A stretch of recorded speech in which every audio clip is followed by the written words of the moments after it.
Hey everybody, we are going to talk about the photo merge feature in this video, but if you already know about the photo merge feature, please watch this because it hasn't gotten a whole lot of play or press when it comes to the CS3 upgrade because it's not a new feature. It's just, I gotta tell you this, photo merge works so much better with Photoshop CS3, and you're going to be amazed when you see it because all the little things that you used to have to do all the time when you took your panoramas, well, you don't really have to do all of them anymore. So let's take a look at an example here. Here's a photo that I took in Tokyo, Japan. And if you look through it, I've circled some areas across here. This was stitched together. It was a pano, and I actually shut all the lights off in my room, did all the right things, went into manual mode, turned off auto white balance, turned off auto exposure, was on a tripod, shot vertical, all those good things.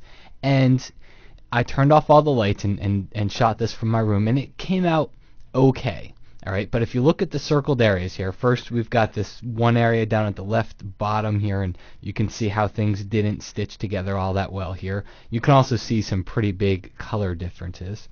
Over here you can see a seam that runs straight through this area of the photo.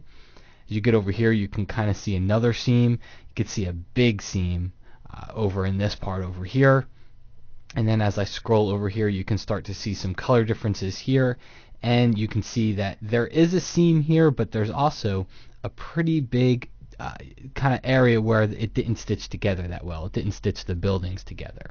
Okay, so this was done with Photoshop CS2. Alright, so I created the pano and I saved it just so I could show you here. Now what I'm going to do is take those same exact photos and go down to File, Automate, go down to Photo Merge.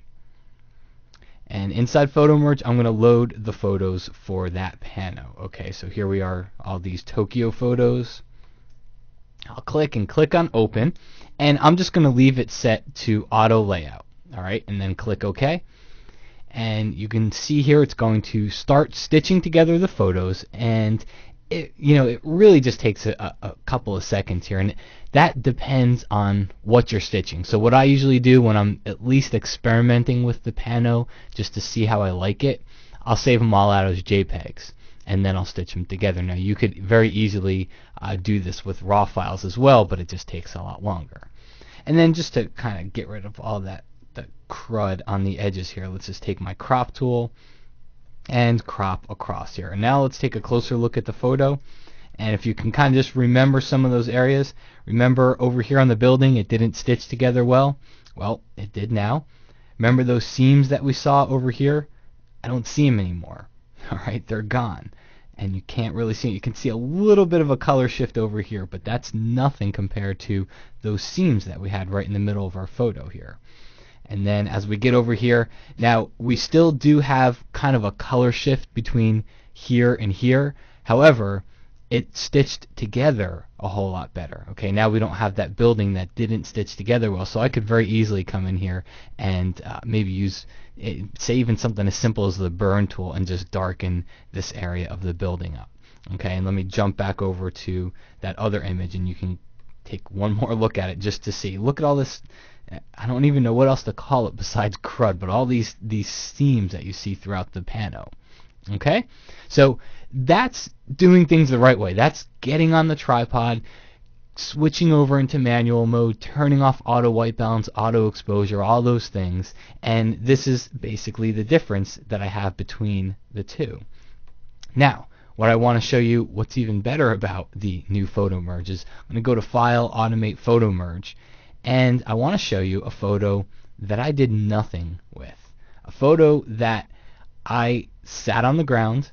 I didn't switch to I didn't switch to manual mode. I didn't go to turn off auto white balance. I didn't do any of that. I just sat on the ground. I was on aperture priority, and I just kind of panned across. All right, so here's the photos, and this was taken up in Banff National Park. And when I click OK, it's going to start to stitch together the photos here. But the whole purpose of this is to just show you that with the new photo merge, it's great if you do this the right way and switch to manual mode. Make sure you switch. You still want to try to hold your camera vertically. You want to shoot vertically, but if you don't always switch to manual mode, if you don't lock in that exposure the first time and use the same exposure across and all those other things that you're supposed to do, you could still get a pretty darn good pano. Alright, so it's blending the layers here. It's almost done. In fact, I'll see if I can just talk through it. There we go. And just to get rid of all that stuff on the side, let me go in here and crop it. Alright, and take a look at it. Seriously, look at that. Nothing done to this. Alright, I was on aperture priority mode, auto white balance, as auto as you can get with your photos. That's what I was doing here. And I just sat down on the ground and I just panned across the photo, and this is what I got. Alright, pretty darn cool when you think about it.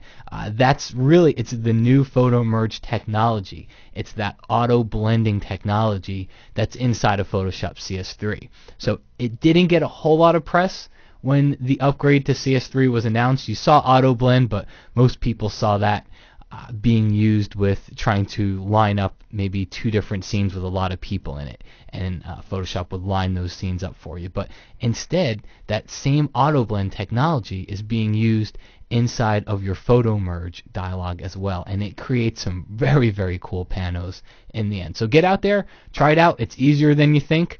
Take those panos, bring them into Photoshop, stitch them together, and you'll have some very, very cool shots.